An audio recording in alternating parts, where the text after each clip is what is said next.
Next and the last aspect जो हमारा इस टॉपिक का है वो है आपका cast and politics, right.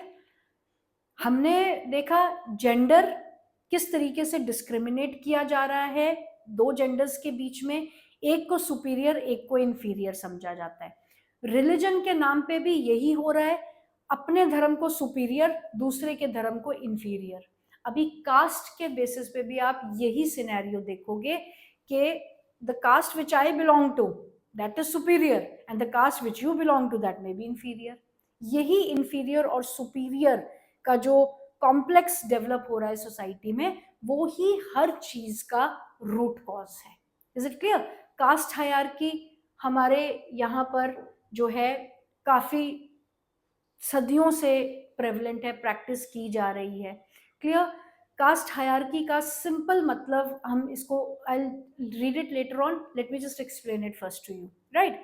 Caste hierarchy का एक्चुअली होता क्या है कि जब आप जो हमारी चार मेन जो कास्ट्स हैं, नॉट चार मेन कास्ट, जो चार मेन वर्न्स हैं, उनको हमने ऑक्यूपेशन के बेसिस पे अलग अलग हायरार्कियल लेवल पे रखा हुआ है। हम इनको ऐसे रखने के बजाय ऐसे भी तो रख सकते हैं ना, that will be more justified. Castes हैं, एक वर्ण ये, एक वर्ण ये, एक वर्ण ये, एक वर्ण, लेकिन हमारे यहाँ प्रैक्टिस क्या होता है, hierarchical setup in a vertical manner. That means एक हायर है, एक उससे लोअर है, एक उससे लोअर है और एक सबसे लोअर है। Clear? This is caste hierarchy. और ये जो कास्ट हायरार्की है, ये एमसीक्यू क्वेश्चन में भी हम ऑलरेडी कर चुके हैं। It is specific only to India, क्योंकि कास्ट के बेसिस पे डिफ्रेंसिएशन या सोशल डिवीजन और किसी कंट्री में एग्जिस्ट नहीं करता, क्योंकि कास्ट सिस्टम जो है वो सिर्फ इंडिया का ही फीचर है।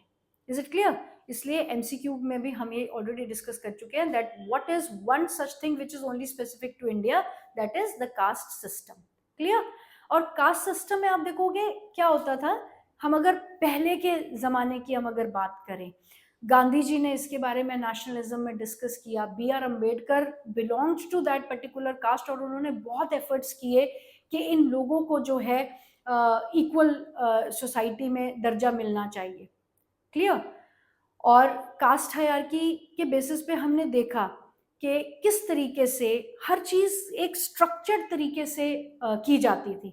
आप अगर विलेजेस का सेटअप भी देखोगे पुराने टाइम में, आप अगर विलेजेस का सेटअप देखोगे तो उसमें रिंग्स में जो है घर बनाए जाते थे। सबसे बड़ी क्लास जो है वो ब्राह्मण्स की होगी, उनका विलेज अलग रहेगा। वैश्य का विलेज अलग है जो ट्रेडिंग क्लास है। शूद्र हैं वो बिल्कुल फ्रिंजेस पे, पेरिफेरल एरियाज में रखे जाते थे। क्षत्रिय थे वो जाहिर सी बात है वो प्रोटेक्शन है, वॉरियर्स है, वो राजमहल में ही रहेंगे क्योंकि किंग जो है वो क्षत्रिय क्लैन को बिलोंग करता है। क्लियर? डिस्क्रिमिनेशन के नाम पर कास्ट में आप देखोगे कि जो आउटकास्ट थी या जिनको सबसे लोअर कास्ट कहा जाता है, उनके पानी के जो रिसोर्सेज हैं वो अलग है, उनके साथ कोई खाता नहीं है, कोई उनके साथ उठता बैठता नहीं है। इवन यहाँ तक कि अगर छाया भी उनकी पड़ जाए तो ये कंसिडर किया जाता था कि ब्राह्मण्स हैं जी, हम तो, हमें दिन में 3-4 बार नहाना पड़ेगा अब, राइट। इस तरीके की डिस्क्रिमिनेटरी प्रैक्टिसेस जो है हमारे यहाँ पर होती थी।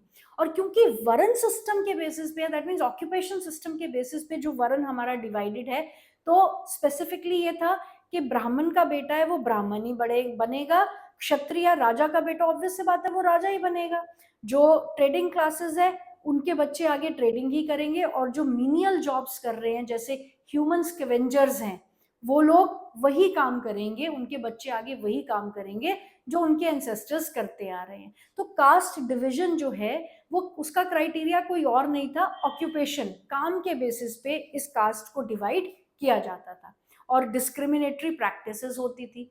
तो बहुत हद तक आपने देखा कि नेशनलिज्म इन इंडिया जब हमने किया, महात्मा गांधी ने खुद इस बात का स्टैंड लिया that it is a in human act, और अपनी क्लीनिंग जो है वो हमें खुद करनी चाहिए। जब गंदगी हमारी है तो क्लीनिंग भी तो हमारी होनी चाहिए ना, हम ही करेंगे क्लीनिंग, तो वो कितना इनह्यूमन है कि गंदगी किसी और की और साफ कोई और करेगा, राइट। तो इस तरीके की जो डिस्क्रिमिनेटरी प्रैक्टिसेस एक पर्टिकुलर कास्ट के अगेंस्ट होती थी सोसाइटी में, जिसको अनटचेबिलिटी के तहत आर्टिकल 15 ने अबॉलिश कर दिया, and it is a criminal offence now for any discriminatory practices. अब जैसे हमने कम्युनलिज्म पढ़ा है ना रिलीजन की रेफरेंस में, वैसे ही आप देखोगे कि कास्ट की रेफरेंस में कास्टिज्म आता है। और जिस तरीके से रिलीजन के नाम पे जब हम एकजुट हो जाते हैं तो हमें फील होता है ना हम एक कम्युनिटी के हैं, उसी तरीके से जब हम कास्ट के नाम पे पूछते हैं ना कि आप कौन सी कास्ट को है, हम कौन सी कास्ट को, अरे हम तो एक ही कास्ट के हैं, तो हमें बड़ा एकता सी फील होती है दूसरी कास्ट के लोगों के अगेंस्ट। इसे कहा जाता है casteism. Is it clear? Communalism religion के बेसिस पे पैदा होता है, कास्टिज्म कास्ट डिफरेंशिएशन के बेसिस पे पैदा होता है। और जैसे हमारे अंदर ये फीलिंग आती है कि हम एक रिलीजन के हैं तो हम एक ही कम्युनिटी को बिलोंग करते हैं, वैसे ही जब हम एक ही कास्ट को बिलोंग करते हैं तो भी हम एक ही कम्युनिटी को बिलोंग करते हैं, राइट? अब वहां पे क्या हो रहा है, वही बिलीफ्स चल रहे हैं जो रिलीजन के बेसिस पे कम्युनलिज्म में चल रहे थे कि दूसरे धर्म के लोग इंफीरियर है, हम सुपीरियर है। वही कास्ट के बेसिस पे भी आ जाएगा कि अरे हम तो हायर कास्ट को बिलोंग करते हैं, ऊपर के 3 जो स्ट्रैंड्स है वो तो हायर कास्ट है और नीचे का जो एक है वो लोअर कास्ट है, तो हम एक कम्युनिटी है वो दूसरी कम्युनिटी है, हम कास्टिज्म वो भी कास्टिज्म। क्लियर? तो इन सारी प्रैक्टिसेस को डाइल्यूट करने के लिए कॉन्स्टिट्यूशनल प्रोविजंस बने, सेपरेट इलेक्टोरेट नहीं, रिजर्वेशन प्रोवाइड की गई। अब रिजर्वेशन से भी बहुत हद तक बहुत लोगों को दिक्कत है, लेकिन जिनके साथ इतनी एट्रोसिटीज हुई है पास्ट में, इतनी डिस्क्रिमिनेशन हुई है, उनको अगर एट पार लाने की कोशिश की जा रही है तो इसमें गलत क्या है? गलत वहां होता है जब एट पार लाने के चक्कर में जो आगे थे उनको पीछे किया जा रहा है, गलत तब है। लेकिन जब तक एक साथ पैरेलली नहीं लाया जा रहा तब तक गलत नहीं है। क्राइटेरियाज गलत है। रिजर्वेशन कास्ट के नाम पे नहीं, इकोनॉमिक बैकग्राउंड के नाम पर होनी चाहिए। अब अगर we will not go deep into this matter because it's a very debatable issue and I don't want to take it here क्योंकि ये हमारे चैप्टर से कंसर्न नहीं है। Clear? So basically this is caste system की discrimination होती है। अभी आप देखोगे कि जिस तरीके से सोसाइटी चेंज होती जा रही है ना, अर्बनाइजेशन हो रही है, इंडस्ट्रियलाइजेशन हो रही है, एग्रीकल्चर सेक्टर से लोग जो है इंडस्ट्रियल सेक्टर्स की तरफ जा रहे हैं, काम चेंज होते जा रहे हैं, लोग अब गांव में रहते हैं लेकिन वहां से माइग्रेट होके वो अर्बनाइज सेंटर में रहने आ गए हैं। तो जब वो अर्बनाइज्ड लाइफ जी रहे हैं वहां पे आप देखोगे कि लोग जो हैं एक दूसरे के साथ मिक्सअप हो जाते हैं, क्योंकि काम की जरूरत ऐसी है कि आप आइसोलेट करके कोई काम नहीं कर सकते। अगर आप इंडस्ट्री में काम कर रहे हो, आप इंडस्ट्रियल वर्कर हो, तो आप अपने आप को कास्ट के बेसिस पे कब तक अलग रखोगे? Is it clear? तो आपका काम ऐसा है, आपको काम ऐसा डिमांड कर रहा है कि you have to work with everybody, चाहे आप किसी इंस्टीट्यूशन का हिस्सा हो, चाहे आप स्कूल की बात कर लो। अब स्कूल देखो कितनी सुंदर एक इंस्टीट्यूशन है। आप क्लास में जब इतने सारे बच्चे बैठे हुए हैं, उनको कुछ नहीं लेना देना कि मेरी बगल वाली सीट में कौन बैठा है। There is no casteism. तो जैसे जैसे सोसाइटी चेंज होती जा रही है, इस प्रैक्टिस में बहुत सारा चेंज आया है। लेकिन अगर इसका ही फ्लिप साइड वही बात आ गई है फिर से कि democracy it is only a solution to reach to a problem, वैसे ही कास्टिज्म को खत्म करना भी आपके माइंडसेट पे डिपेंड करता है, ना कि कोई लीगल प्रोविजन। जबकि इसके लीगल प्रोविजंस भी दिए हुए हैं, तो लीगल प्रोविजंस होने के बावजूद भी आज भी आप देखोगे कि कास्ट सिस्टम डीप रूटेड है सोसाइटी में, ओपनली प्रेवलेंट नहीं है, लेकिन माइंड में, परसेप्शन में आज भी प्रेजेंट है, no matter how so ever educated you are. अब कास्टिज्म का मतलब यही नहीं है कि भाई लोअर कास्ट के साथ डिस्क्रिमिनेशन। कास्टिज्म का मतलब ये भी है कि इंटरकास्ट मैरिजेस नहीं करना चाहते, दूसरी कास्ट के साथ मिंगल नहीं होना चाहते, वो चाहे हायर 3 स्ट्रैंड्स के ही कास्ट क्यों ना हो। हम सिर्फ हायर और लोअर कास्ट की ही बात नहीं कर रहे हैं, जो आपकी बीच वाली भी 2 कास्ट है उनके लोग अपनी हायर कास्ट में भी नहीं जाना चाहते और हायर कास्ट के लोग अपने से नीचे 2-3 लेवल पे भी नहीं जाना चाहते। आप देखो, शादी अगर ऐसी कोई चॉइस हो पेरेंट्स के पास, तो सबसे पहला चॉइस यही रहेगा कि हम अपने धर्म में शादी करना चाहते हैं अपने बच्चों की। और उसके पीछे सिर्फ डिस्क्रिमिनेटरी प्रैक्टिसेस नहीं होती है, उसके पीछे और भी बहुत सारे कारण हैं कि बच्चे एक दूसरे, फैमिलीज जो है एक दूसरे से कंपैटिबल रहेंगी क्योंकि रीति रिवाज सेम रहेंगे। क्लियर? लेकिन फिर भी कास्टिज्म काफी हद तक खत्म होने के बाद ऑक्यूपेशनल मोबिलिटी आई है और लोग जो है पढ़े लिखे हो गए हैं, पढ़ने के लिए बाहर जा रहे हैं, काम के लिए बाहर जा रहे हैं, अर्बनाइजेशन का प्रोसेस हो रहा है, इंडस्ट्रियलाइजेशन का प्रोसेस हो रहा है। इन सब की वजह से कास्ट का जो सिस्टम था वो डाइल्यूट होता दिख रहा है, लेकिन फिर भी डीप रूटेड आपको कहीं ना कहीं आज भी कास्ट सिस्टम प्रेवलेंट मिलेगा। आप गांव में चले जाओ, गांव में क्या होता है, ये एक कैटेगरी का गांव है, ये दूसरी कैटेगरी का गांव है, तीसरी कैटेगरी का गांव है, या फिर एक ही गांव में यहाँ पे फलानी कास्ट के लोग हैं, यहाँ पे फलानी कास्ट के लोग हैं, यहाँ पे फलानी कास्ट के लोग हैं, वो एक दूसरे को इतने नजदीकी तौर से जानते हैं कि हर आदमी को पता है कि ये किस कास्ट से बिलोंग करता है। तो वो ज्यादा रिजिड हैं अपने कास्ट सिस्टम को लेकर रादर देन अर्बन एरियाज। लेकिन फिर भी कॉन्स्टिट्यूशन ने गारंटी किया है रिजर्वेशन के प्रोसेस से, फिर चाहे वो औरतों की रिजर्वेशन हो या फिर SC/STs एंड OBC कैटेगरीज की रिजर्वेशन हो, इस रेफरेंस को भी काफी हद तक ठीक कर दिया गया है। Is it clear? So let us read it now. Caste and politics. Caste inequalities, unlike gender and religion, caste division is special to India. ये इंडिया में ही prevalent है। All societies have some kind of social inequalities and some form of division of labor. In most societies, occupations are passed on from one generation to another. Caste system is an extreme form of this.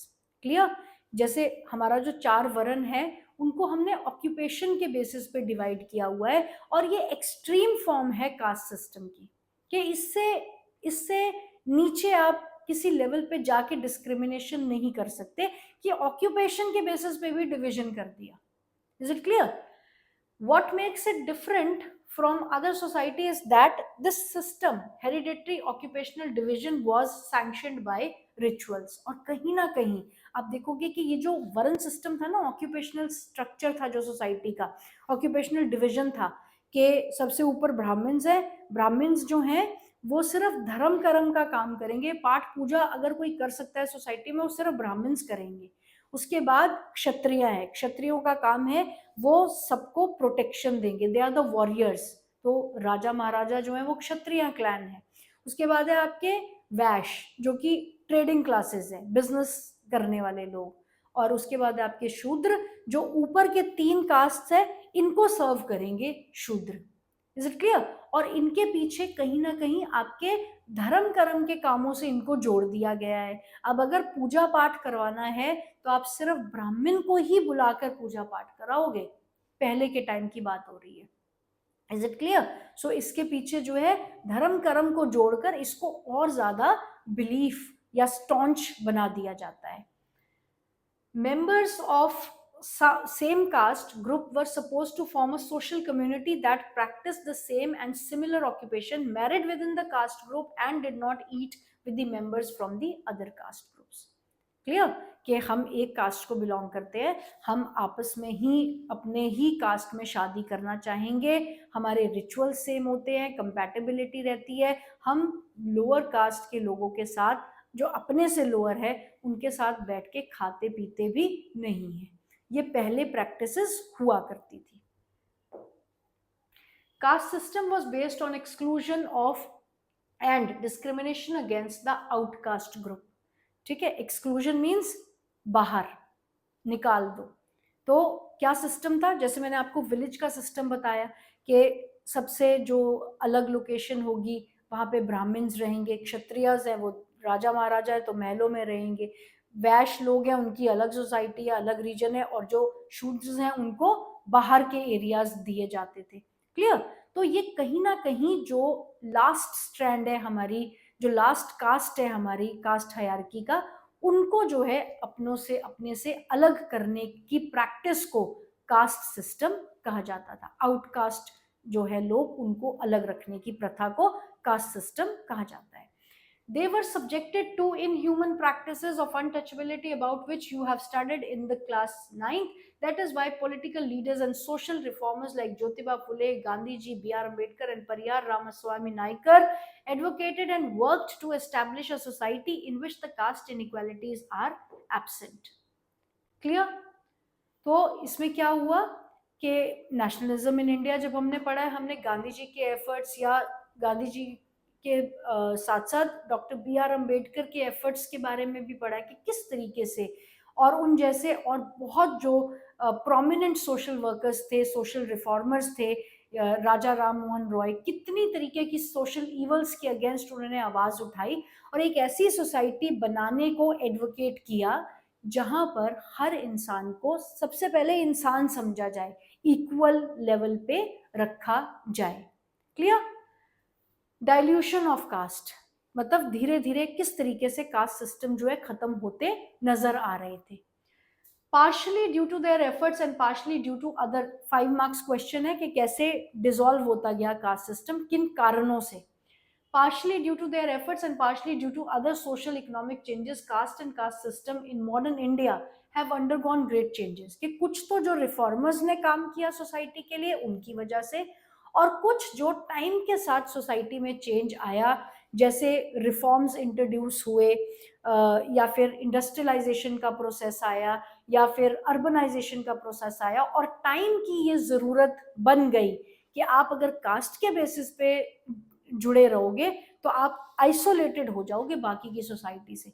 अगर आपने industry में काम करना है तो आपको सबके साथ काम करना पड़ेगा, वहां आप कास्ट सिस्टम नहीं चला सकते। आज आप देखो अर्बन लाइफ क्या है, हमें we are not even knowing that अगर आप रेस्टोरेंट में जा रहे हो तो शेफ किस कास्ट को बिलोंग करता है जिसने हमारा खाना बनाया है। We are least concern about it. आप रेस्टोरेंट में ही आपके बगल वाली टेबल पे कौन बैठा है is none of our concern. हमें कौन सर्व कर रहा है, वेटर किस कास्ट का है, हमें मतलब ही नहीं है इन बातों से। तो अर्बन लाइफ जब से शुरू हुई है, इंडस्ट्रियलाइजेशन का प्रोसेस मतलब सोशल चेंजेस जब से आने शुरू हुए हैं, तब से कहीं ना कहीं ये कास्ट सिस्टम डाइल्यूट होना शुरू हुआ है। With economic development, large-scale urbanization, growth of literacy and education, occupational mobility, and weakening of positions of landlord in the villages, the old notion of caste hierarchy are breaking down. पढ़ लिख गए लोग, उन्हें समझ में आया कि ह्यूमैनिटी जो है वो सबसे ऊपर है, राइट? और जो क्या कहते हैं, इकोनॉमिक डेवलपमेंट, कंट्री ग्रो कर रही है, हर आदमी को काम की ज़रूरत है और काम को इंसानों की ज़रूरत है, कास्ट डिविजन की ज़रूरत नहीं है। Then large scale urbanisation, growth of literacy and education, और कहीं ना कहीं जो लैंडलॉर्ड्स थे, लैंडलॉर्ड्स मतलब जो भी सुपीरियर है ना सोसाइटी में, वो दूसरों को सप्रेस करना चाहेगा और वो चाहेगा कि वो डिवाइडेड रहे। क्लियर? डिवाइड एंड रूल की पॉलिसी सिर्फ ब्रिटिशर्स ही नहीं, हर इंसान एक ना एक लेवल पे फॉलो करता है। तो लैंडलॉर्ड्स भी जो है लोगों को बांट के रखते थे। तो जब से ये अबॉलिशन हुई है जमींदारी सिस्टम की या फ्यूडल प्रैक्टिसेस की, तब से भी कास्ट हायरार्की जो है खत्म होने शुरू हुई है। Now, most of the times in urban areas, it does not matter much who is walking along next to us on the street or eating at next table in the restaurant, right? Already मैं ये example discuss कर चुकी हूँ। The Constitution of India prohibited any caste-based discrimination and laid the foundations of policies to reserve the injustice of caste system. If the person who lived a century ago were to return to India, she would be greatly surprised at the change that has come about in the country. कि constitution ने untouchability जैसी practices को ban करके कहीं ना कहीं society को इतना बदल दिया है, इतना सुधार लाया है कि अगर आज से मतलब 1947 से पहले या फिर जब कास्ट सिस्टम पीक पे प्रेवलेंट था हमारी सोसाइटी में, तब के लोग अगर आज प्रेजेंट होते तो वो देख के हैरान हो जाते कि किस तरीके से कास्ट जो है वो सिस्टम जो है वो डाइल्यूट हो चुका है, वो खत्म हो चुका है सोसाइटी से, राइट? डेलेमा आपने देखा कि सिविक्स के कुछ चैप्टर्स हैं जो डेलेमा और पैराडॉक्सेस से भरे हुए हैं। एक तरफ हम एक चीज रीड करते हैं, उसके बाद ही हम उसका ऑपोजिट रीड करते हैं। तो अभी हमने कास्ट सिस्टम के डाइल्यूजन की बात की है। अब डिलेमा क्या है इसमें? Yet caste has not disappeared from the contemporary India. कि आज का जो मॉडर्न इंडिया है उससे भी आप ये नहीं कह सकते कि कास्ट सिस्टम जो है 100% खत्म हो गया है। और ये जो बात हम कह रहे हैं ना, ये रूरल और अर्बन के डिफरेंस को भी नहीं मायने रखता। कि हम ये नहीं कह सकते कि रूरल एरिया में, यस रूरल एरिया में प्रेवलेंट है, आज भी देखने को मिलेगा, लेकिन ऐसा नहीं है कि अर्बन एरियाज में लोग कास्ट सिस्टम को कंप्लीटली भूल चुके हैं। आज भी आप देखोगे मैरिजेस के लिए इंटरकास्ट फिर भी सेकंड थॉट बना हुआ है। इंटर रिलीजन मैरिजेस आज भी हम प्रेफर नहीं करते। Is it clear? और कहीं ना कहीं इंटरनली फैमिलीज में भी बहुत सारी ऐसी प्रैक्टिसेस देखने को मिलेगी जो कास्ट सिस्टम के बिलीफ को पक्का करते हैं आज भी, चाहे कितने ही एजुकेटेड क्यों ना हो। Some of the older aspects of caste have persisted. Even now, most people marry within their own caste. अपनी ही caste में शादी करना पसंद करेंगे। Untouchability has not ended completely despite constitutional prohibition. Effects of centuries of advantages and disadvantages continue to be felt today. Untouchability पूरे तरीके से खत्म नहीं हुई है। क्लियर? आप आज भी देखोगे बहुत से घर ऐसे हैं जहाँ जो डोमेस्टिक मेड्स आपके घरों में काम करने के लिए आती होंगी, उनके कप्स प्लेट्स अलग रखे जाते हैं। तो अगर खत्म हो गया होता तो ये प्रैक्टिस भी तो नहीं होनी चाहिए ना। So it is again in the perception and mind of the people. The caste groups that had access to education under the old system have done very well in acquiring modern education as well. Those groups that did not have access to education or were prohibited from acquiring it naturally lagged behind. कि पहले के time से ही चला आ रहा है ना ये caste system. तो पहले के टाइम में जिन लोगों को जो फॉर्चुनेट थे कि हायर कास्ट में पैदा हुए, उनके पास एजुकेशन की एक्सेसिबिलिटी थी, वो पढ़ लिख कर उन्होंने अपनी सिचुएशन जो है सुधार ली, इकोनॉमिकली भी सुधार ली, सोशली भी सुधार ली, पॉलिटिकली भी सुधार ली। लेकिन जिस कास्ट को आउटकास्ट समझा जाता था, उनके पास एजुकेशन या और इकोनॉमिक डेवलपमेंट या सोशल डेवलपमेंट या पॉलिटिकल डेवलपमेंट के बेनिफिट्स जो है वो लेट पहुंचे, इसलिए आज वो इकोनॉमिकली भी कहीं ना कहीं वीक है। तो इसलिए कास्ट सिस्टम को मेनली जो है इकोनॉमिक स्टेटस से जोड़ा जाता है कि जो लोअर कास्ट के लोग हैं वो मेनली इकोनॉमिकली भी वीक हैं। क्यों?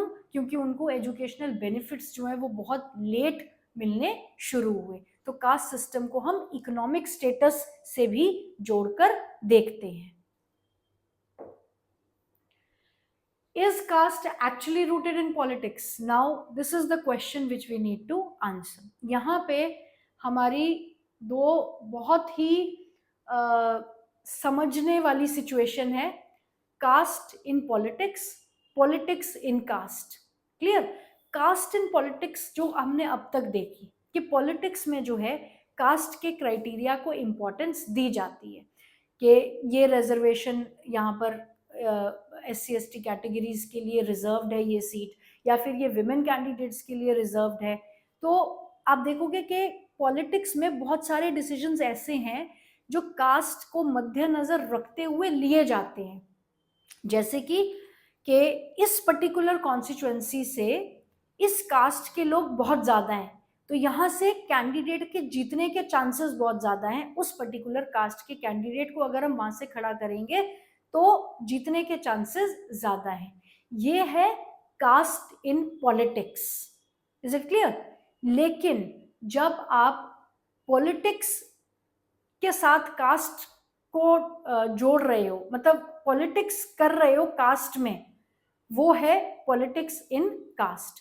Cast in politics means caste के बेसिस पे पॉलिटिकल डिसीजंस जब इफेक्ट होते हैं, that is caste in politics. और पॉलिटिक्स इन कास्ट, पॉलिटिक्स का मतलब हर बारी वही नहीं है ना कि कंटेस्टिंग इलेक्शंस।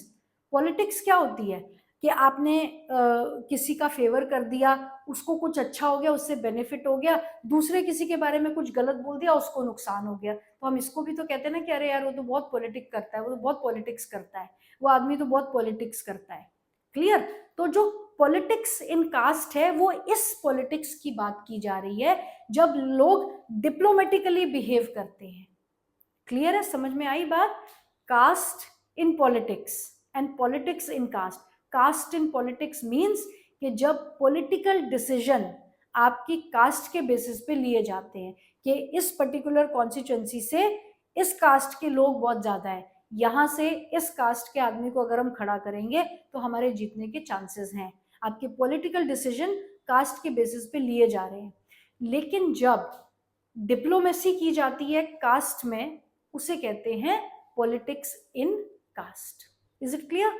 थोड़ा सा कंफ्यूजिंग है, समझने की कोशिश करोगे, जब रीड करोगे तो क्लैरिटी आ जाएगी। Is caste actually rooted in politics? क्या सही में कास्ट पॉलिटिक्स में घुसी हुई है? As in case of communalism, casteism is rooted in the belief that caste is the sole base of social community। जैसे हमने माना ना कि कम्युनलिज्म क्यों हो रहा है, क्योंकि हम रिलीजन के बेसिस पे डिवाइड हो रहे हैं। ऐसे ही जब हम कास्ट के बेसिस पे डिवाइड हो रहे हैं तो कास्टिज्म आता है, और कम्युनिटी बना रहे हैं हम यहाँ पर भी, लेकिन अब वहाँ रिलीजन के बेस पे बना रहे थे, यहाँ हम अपनी कास्ट के बेसिस पे एक कम्युनिटी, अपनी कम्युनिटी अलग बना रहे हैं।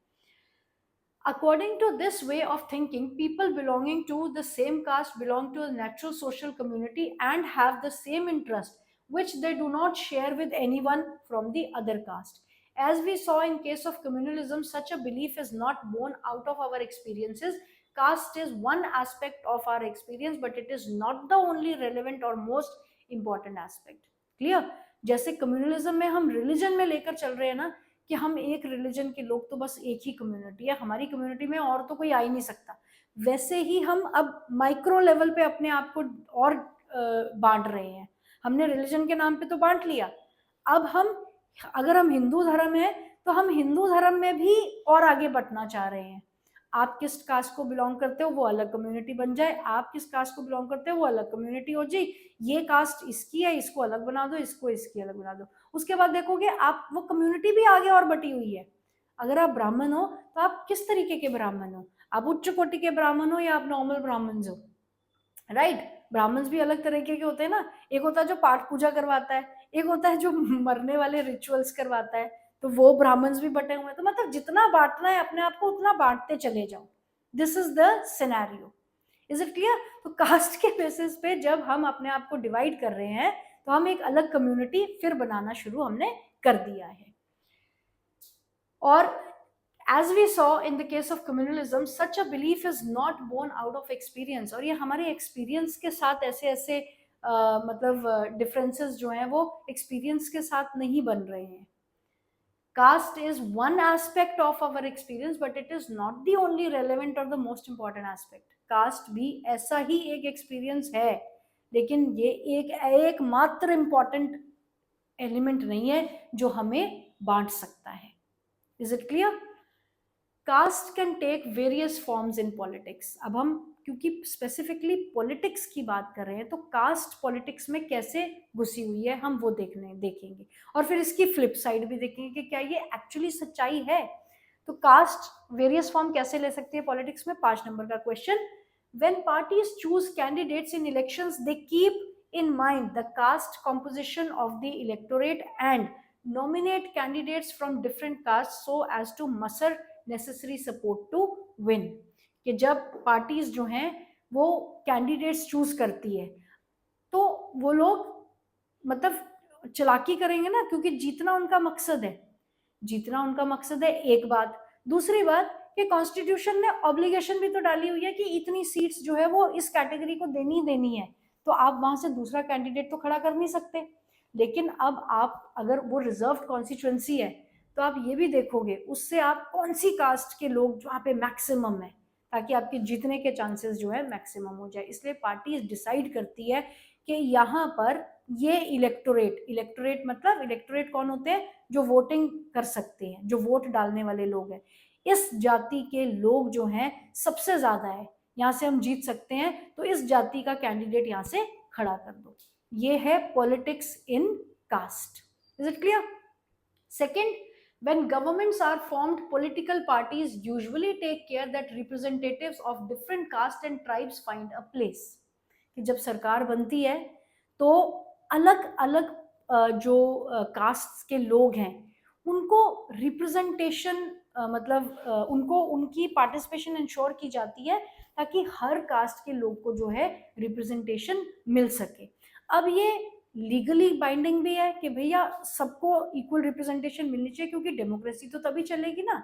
लेकिन एक्चुअली वो पॉलिटिक्स कर रहे हैं, डेमोक्रेसी नहीं कर रहे। वो पॉलिटिक्स कैसे कर रहे हैं? सबको खुश रखना चाहते हैं, क्योंकि पॉलिटिक्स तो यही है, सबको साथ लेकर चलना। किस तरीके से आप उनको साथ लेकर चलोगे वो आपकी पॉलिटिक्स है, वो आपकी पॉलिटिकल स्किल्स है।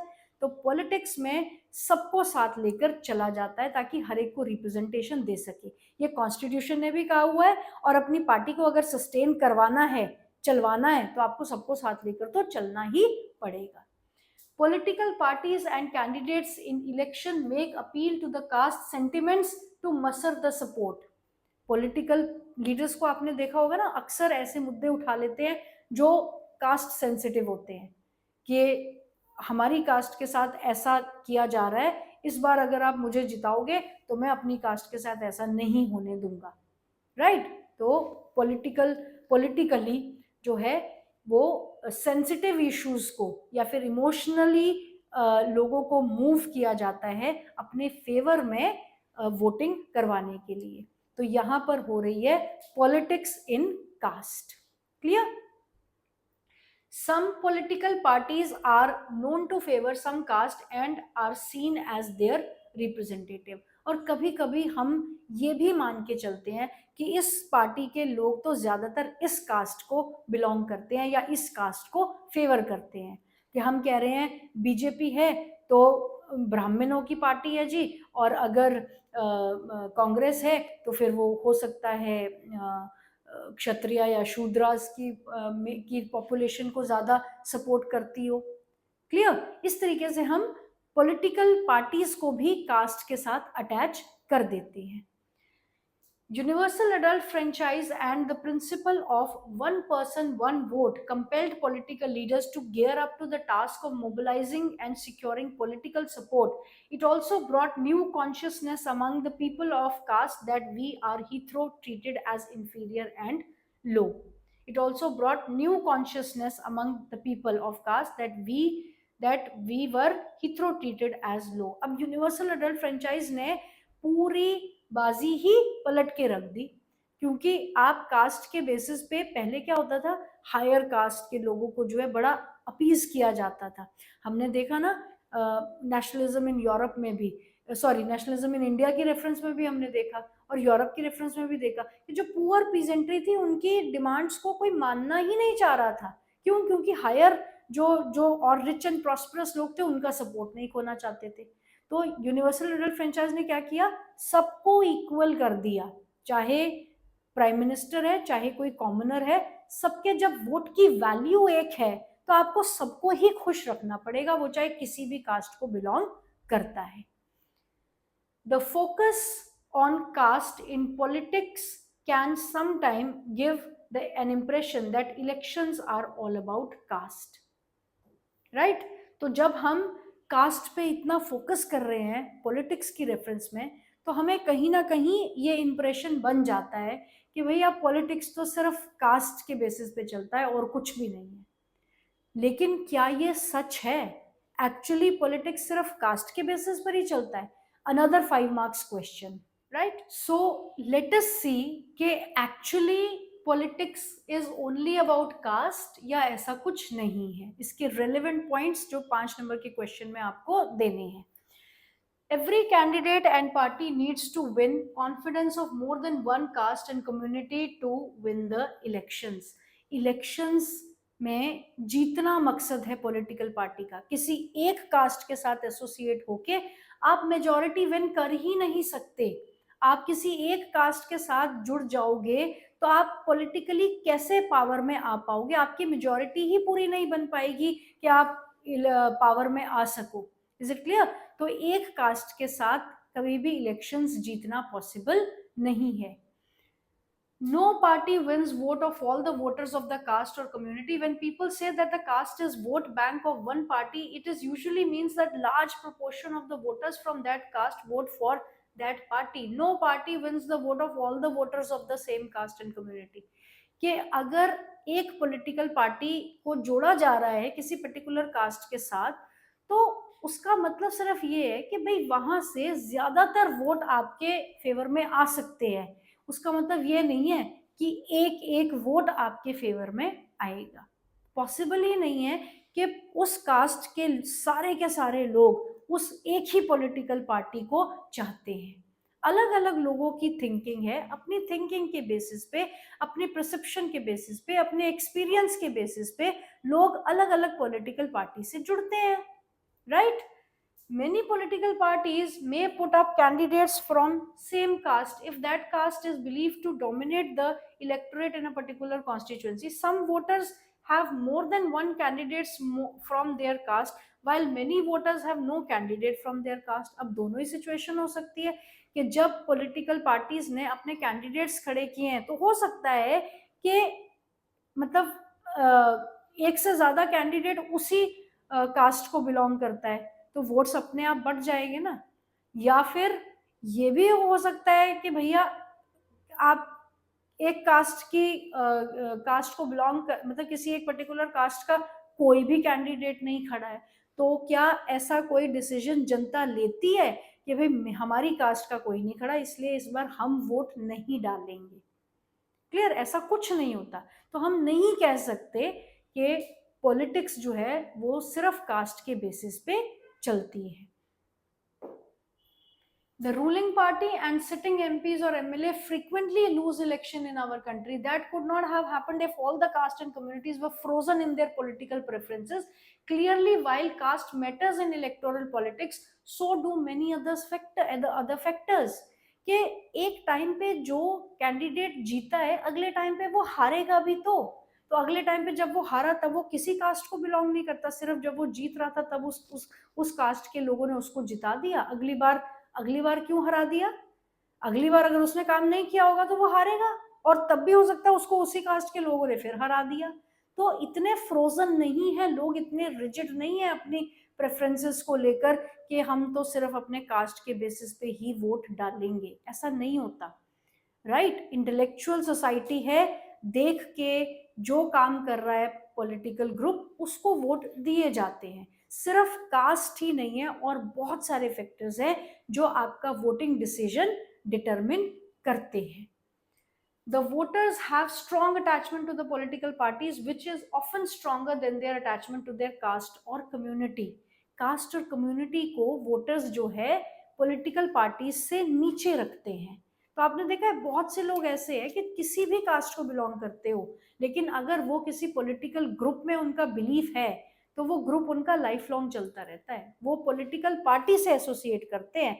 पॉलिटिकल पार्टी से अब किसी भी कास्ट का कैंडिडेट अगर खड़ा हो जाएगा तो वो पॉलिटिकल पार्टी को वोट करेंगे, कैंडिडेट की कास्ट के नाम पे हर बार वोट नहीं डलता। तो हम ये नहीं कह सकते कि पॉलिटिक्स सिर्फ कास्ट के ऊपर चलती है। People within the same caste or community have different interests depending on their economic condition. Rich and poor, men and women from the same caste often vote for very differently. People's assessment of the performance of the government and the popularity rating of leaders matters and are often decisive in election. एक ही family में आप देखोगे अलग अलग मतभेद हो सकते हैं कि मैंने किसी और पॉलिटिकल पार्टी को वोट किया है और फैमिली मेंबर्स ने किसी और पॉलिटिकल पार्टी को वोट किया है। तो कास्ट तो बहुत बड़ा ग्रुप है ना, कितने सारे लोग उसमें आते हैं, कितने लोग हैं जो उस कास्ट के होंगे, तो जरूरी नहीं है कि उस पर्टिकुलर कास्ट के लोग उस एक ही कैंडिडेट को वोट डालेंगे। और बहुत सारी कई कंसिडरेशंस है। औरतें हैं, उनकी अपनी अलग डिमांड है, जो पॉलिटिकल ग्रुप उनकी डिमांड को पूरा कर रहा है वो उनके लिए वोट डालेंगे। जो रिच है, जो रिच लोगों के लिए काम कर रहा है वो उनकी प्रेफरेंस किसी और के लिए होगी। जो गरीब लोग हैं उन्हें पता है कि भैया हमें तो इस पॉलिटिकल पार्टी ने कुछ दिया है तो हम उसको वोट डालेंगे। तो यहाँ पे कास्ट इतने डीपली नहीं देखी जाती। तो हम नहीं कह सकते कि पॉलिटिक्स सिर्फ कास्ट के बेसिस पे होती है। और बहुत सारे फैक्टर्स हैं जो कास्ट जो वोट डालने में डिसाइसिव मतलब डिसाइड करवाते हैं, फैक्टर्स डिटरमिन करवाते हैं कि वोट किस बेसिस पे डाला जाएगा। बहुत सारी और क्राइटेरियाज हैं जिनको हम दिमाग में रखते हैं वोट डालने से पहले, सिर्फ एक कास्ट देख के ही नहीं वोट डाला जाता, राइट। पॉलिटिक्स इन कास्ट, अब तक हमने पढ़ा कास्ट इन पॉलिटिक्स, अब हम देख रहे हैं politics in caste. Caste in politics है जैसे डिसीजन लेना है, किस रिप्रेजेंटेटिव को खड़ा किया जाए, क्या चांसेस हैं कि यहाँ से किस कास्ट के लोग हमें जिता सकते हैं, तो हम वही कैंडिडेट प्रोजेक्ट करें, right, that is caste in politics. अब हम देखेंगे कि पॉलिटिक्स इन कास्ट कैसे होती है, right. We have so far looked at what caste does to politics. Caste क्या कर रही है politics के साथ। अब हम देखेंगे कि politics क्या कर रही है caste के साथ। But does not mean that there is only one way relation. ऐसा नहीं है कि caste ही politics को इफेक्ट करती है, पॉलिटिक्स भी होती है कास्ट के नाम पे। तो कैसे होती है पॉलिटिक्स कास्ट के नाम पे? जब आप कास्ट के नाम पे वोट डाल रहे हो, तो वो मांग रहे हो, तो वो आपके साथ पॉलिटिक्स की जा रही है, आपके कास्ट के नाम पर आपको ब्लैकमेलिंग किया जा रहा है, आपके कास्ट के नाम पे आपसे वोट मांगे जा रहे हैं, वो है politics in caste. Clear? But it does not mean that there is only one way relation between caste and politics. Politics too influence caste system and caste identities by bringing them into the political arena. Politics भी effect करती है caste system को, जब cast के basis पे लोगों को politically mobilise किया जाता है, उन्हें झंझोड़ा जाता है, उनसे अपील की जाती है कि आप कास्ट के नाम पर वोट डालो। तो ये पॉलिटिकल लीडर्स आपके साथ पॉलिटिक्स ही तो कर रहे हैं आपके कास्ट के नाम पर, तो ये है politics in caste. Is it clear? Thus, it is not politics that get caste ridden, it is caste that get politicized. It takes several form. तो पॉलिटिक्स नहीं है जो कास्ट में घुस रही है, कास्ट के नाम पे पॉलिटिक्स की जा रही है, right. Each caste group tries to, किस तरीके से पॉलिटिसाइज किया जा रहा है कास्ट को?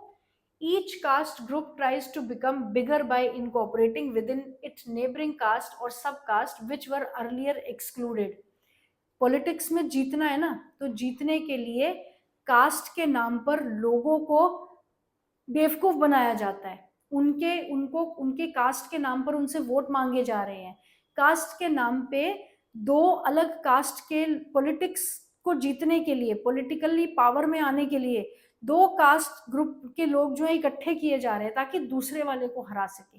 ये पॉलिटिक्स की जा रही है आपके साथ कास्ट के नाम पे, इससे हम कहते हैं politics in caste. Clear? Various caste groups are required to enter into collision with other castes or communities and thus enter into the dialogue and negotiation. Collision government तो आपने देखी है ना, कि हमें ये दे दो, हम आपको सपोर्ट करेंगे। अब उसमें क्या है कि हमें सिर्फ जीतना है, तो जीतने के लिए अलग अलग कास्ट के लोग जो है एक साथ आने को तैयार हो जाते हैं, क्योंकि ओपोनेंट को हराना है, तो वो किसी भी हद तक जो है साथ आने के लिए तैयार हैं। मतलब पॉलिटिकल लीडर्स पॉलिटिक्स कर रहे हैं कास्ट के नाम पर। हो सकता है कि एक पर्टिकुलर पार्टी है, बीजेपी पार्टी है, उनको हराना है, तो आपने देखा ना किस तरीके से अलग अलग जो छोटे छोटे रीजनल पार्टीज है वो इकट्ठी हो जाती है, राइट। वहां पर अब उसमें क्या है कि बीजेपी को हराने के लिए आपने SC ST कैटेगरीज का सपोर्ट ले लिया, OBC कैटेगरी का सपोर्ट ले लिया, विमेन कैटेगरी का सपोर्ट ले लिया, सारे सबको इकट्ठा कर दिया, तो आप पॉलिटिसाइज कर रहे हो कास्ट के नाम पर, इसे कहते हैं पॉलिटिक्स इन कास्ट। फिर नेगोशिएशंस एंटर की जाती है कि आप हमें ये दोगे, ये वाली पोजीशन दे दोगे तो हम आपको सपोर्ट करेंगे, राइट। इकट्ठे हो जाते हैं, एक स्ट्रॉन्गर पोजीशन पे उसको हराने के लिए और स्ट्रॉन्ग बन जाएंगे, इकट्ठे हो जाएंगे।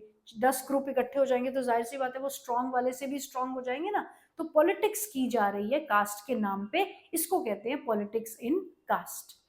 New kinds of caste groups have come up in the political arena, like backward, forward caste. Thus, caste plays different kinds of role in politics. In some situation, expression of caste difference in politics gives many disadvantaged communities the space to demand their share of power. अभी आप देखोगे पहले सिर्फ जो मतलब caste system की जो discriminations थी उनको खत्म करने के लिए अनटचेबिलिटी से एक कॉन्सेप्ट डेवलप हुआ था SC ST कैटेगरीज, जो दलित समाज जिन्हें कहा जाता था, हरिजन जिन्हें कहा जाता था, SC ST कैटेगरीज।